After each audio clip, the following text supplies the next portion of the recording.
So, fun fact, when I was in school, Photoshop was, a little bit newer. And if I wanted to make edits to like a picture of Gwen Stefani, I would have two versions of it. I'd have the original and then the copy. That way, if I messed up the original, I could go back and revert to the copy. And what I would have done was I would have gone to Image, Adjust, Replace Color, use the eyedropper to grab pink.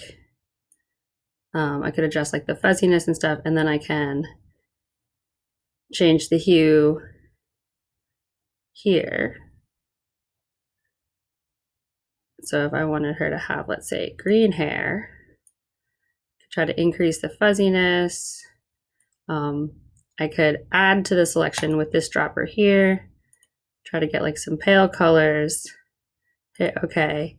And then, since I didn't know about masks, because little child me, I probably would have then just erased her skin back to normal skin color and hit Control Z every time I accidentally got a section of her hair like that.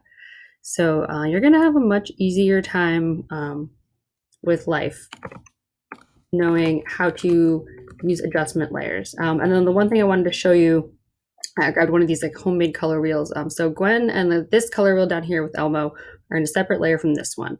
So if I do make an adjustment layer for hue and saturation, get my options, I'm going to leave it on default, and you can see the more I go towards, wait, I don't want the original color wheel to change.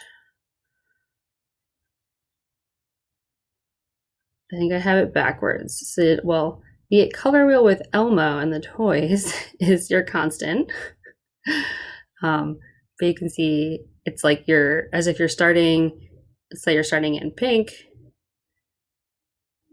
And the more you move towards this side, you're going through like the orange to green. The more you move this side, you're going through like blue and purple over to green. And so your end caps are going to be the opposite color on the color wheel. So pink here, like magenta, is opposite this green color. So your edges are going to be green, even though on this bar they look red.